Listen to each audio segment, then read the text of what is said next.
काबिल सद एहतराम नाजरीन, अस्सलाम वालेकुम। नाजरीन, आज जिस मौजू के ऊपर हम बात करेंगे वो है कानून मियाद समात,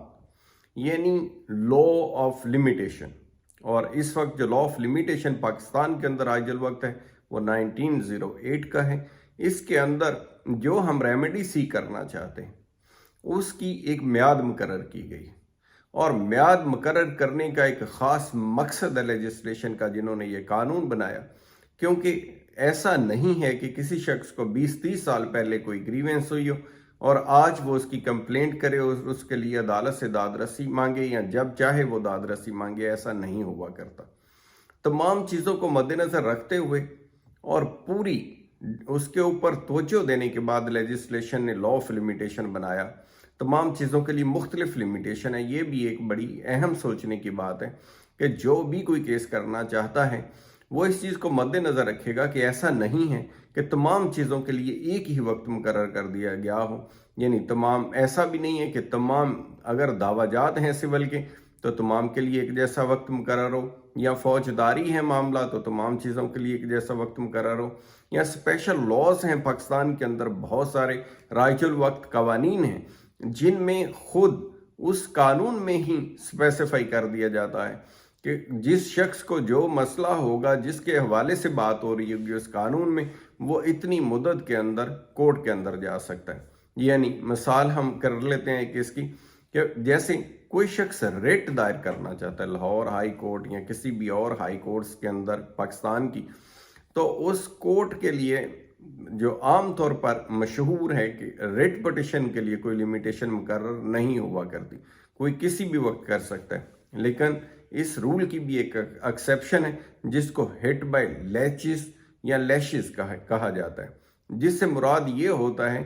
कि अनडेफिनेट पीरियड के लिए आप किसी चीज़ को डिले नहीं कर सकते। फ़र्ज़ करें किसी इशू के लिए 4-5-6 साल का किसी मुद्दे के ऊपर वक्त गुजर गया है तो हाई कोर्ट उसके ऊपर भी उसको खारिज कर सकती है इस प्रिंसिपल के ऊपर। लेकिन जब हम बात करते हैं उस हाई कोर्ट के फैसले के खिलाफ, फ़र्ज़ करें हम इंट्रा कोर्ट अपील करना चाहते हैं, तो उसके लिए सिर्फ 20 दिन का वक्त दिया गया।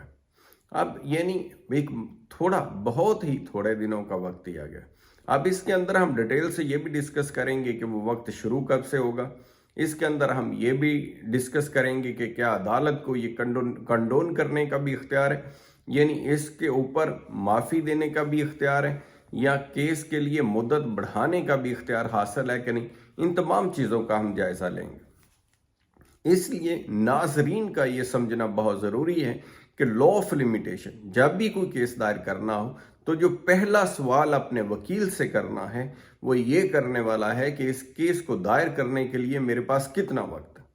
ताकि ज़ाहिर है कोई भी शख्स जो केस दायर करना चाहता है डेफिनेट उसको कोई तैयारी दरकार होगी, उसने तमाम डॉक्यूमेंट्स इकट्ठे करने होंगे, उसने सम टाइम, कुछ लोग ऐसे होते हैं जिनको फ़ी भी मैनेज करनी पड़ती है।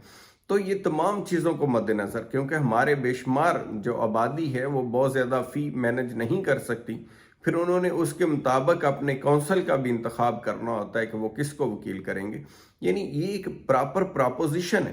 केस दायर करने से पहले एक होमवर्क है। तो होमवर्क के अंदर ये चीज़ तमाम जो हमारे शहरी हैं उनको ये शामिल कर लेना होगा कि पहला सवाल, केस दायर करने का इरादा ही जब करें तो पहला सवाल अपने वकील से पूछें कि उसके पास कितना वक्त है, कितनी मुद्दत के अंदर वो अदालत से रजू कर सकता है, ताकि बाद के अंदर अगर कोई शख्स प्रॉपर वक्त के अंदर केस दायर नहीं करता तो मोस्ट प्रोबेबली उसका केस सिर्फ इसी ग्राउंड के ऊपर, नॉकआउट टेक्निकल ग्राउंड के ऊपर ही खारिज हो जाता है, और वो जो असल उसका रिलीफ होता है उसको अदालत एड्रेस ही नहीं करती। यानी मेरिट के ऊपर केस सुनने के बजाय इस चीज़ पे ही, पहले नुक्ते के ऊपर ही अक्सर लोग अपना केस हार जाते हैं कि वो मुकर्रर मुद्दत के अंदर उन्होंने कोर्ट को अप्रोच नहीं किया। लिहाजा आज का हमारा जो ये मालूमाती प्रोग्राम है ये इंतहाई अहमियत का हामिल है तमाम दोस्तों के लिए। तो इसके तमाम पहलुओं का जायज़ा लेते हैं ताकि जब भी कभी कोई क्लाइंट या कोई हमारा शहरी केस दायर करे तो वो इस अबहाम से बच जाए और उसका जो असल मकसद और रिलीफ है वो किसी तरह से भी मुतासर ना हो।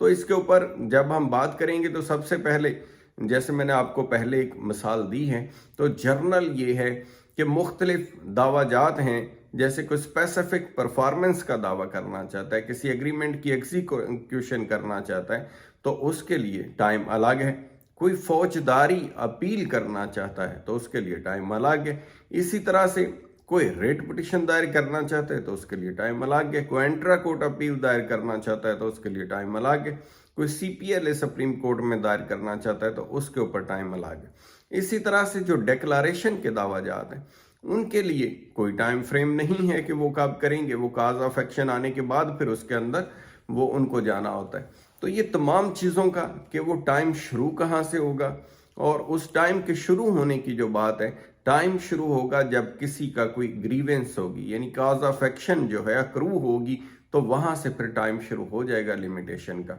उस वक्त से हो जाएगा। और कुछ केसेस में ऐसा होता है कि जहाँ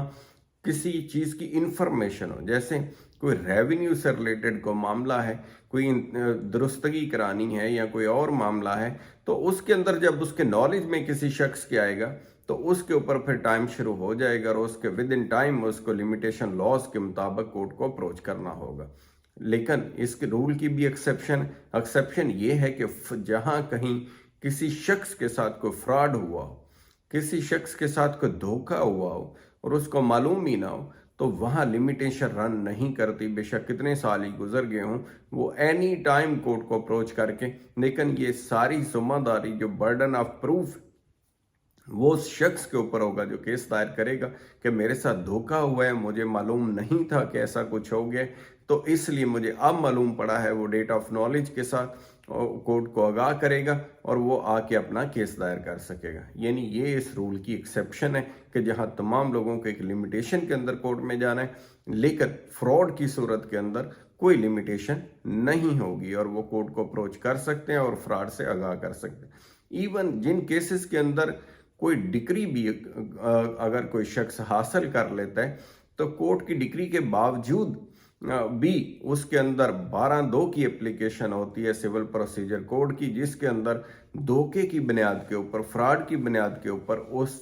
कोर्ट की जजमेंट को भी सेट असाइड करने के लिए अप्रोच किया जा सकता है। यानी उसके फ्रॉड के ऊपर कोई लिमिटेशन अप्लाई नहीं होती है। तो ये एक एक्सेप्शन है इस रूल की। बाकी चीज़ों के अंदर, क्योंकि हर चीज़ के अंदर एक लिमिटेशन है, तो जो शख्स इसको इग्नोर करता है वो कॉन्सिक्वेंसेस फेस करता है और कोर्ट्स इसके ऊपर बहुत कम लीनियंट व्यू लेती हैं। इवन जो सरकार के केसेस होते हैं, जो गवर्नमेंट ने भी केसेस दायर करने होते हैं, तो उसके ऊपर भी अदालत का व्यू ये है कि गवर्नमेंट भी एक आम शहरी की तरह ही है हमारे लिए, और उसको भी कोई ख़ास इसके ऊपर कोई हकूक अलग से हासिल नहीं है, बल्कि उनको ज़्यादा एफिशिएंट होना चाहिए गवर्नमेंट के ऑफिसर्स को अपने मामलात के अंदर, कि वो जब भी अपनी डेफिनेट गवर्नमेंट से तनख्वाह लेते हैं और अब फ़राइज़ की ज़िम्मेदारी उनके ऊपर ज़्यादा और भी अच्छे तरीके से उनको निभानी चाहिए कि वो विद इन टाइम और लिमिटेशन, जहां वो देखें कि सूबे के मफाद को या मरकज़ के मफाद को या डिस्ट्रिक्ट के मफाद को या अदारे के मफाद को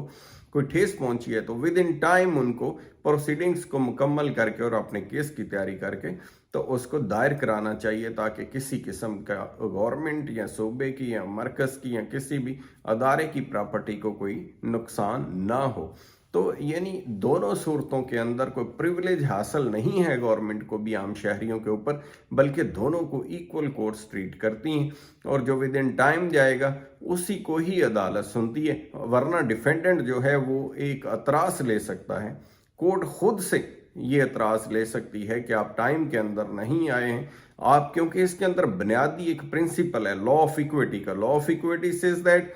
कि जो लॉ है, law helps to the vigilant but not to the indolent. यानी जो लोग चौकस हैं, जो होशियार हैं, जो अपने मफाद के लिए हर तरह से एक्टिव रहते हैं, कोर्ट उन्हीं की मदद करती है। जो लोग अपने हक के लिए सोए रहते हैं, लापरवाही का मुजाहरा करते हैं, कोर्ट उनकी मदद नहीं करती है। यानी ये लॉ ऑफ इक्विटी जो है, जो प्रिंसिपल उसके अंदर दिया गया है कि लोग कोर्ट जो है वो चौकस की, कानून चौकस की मदद करता है, सुस्त की मदद नहीं करता, वो इसीलिए है। तो लिहाजा उम्मीद है आज की हमारी जो मालूमाती वीडियो है उससे तमाम दोस्तों का फ़ायदा होगा, वो और अपने हक के लिए चौकस होंगे और पहला सवाल अपने वकील से यही पूछेंगे कि उनका केस दायर करने का टाइम कितना है। تو امید ہے آج کی معلوماتی ویڈیو سے تمام دوستوں کی معلومات میں اضافہ ہوگا. اپنا خیال رکھیے گا. Thank you so much.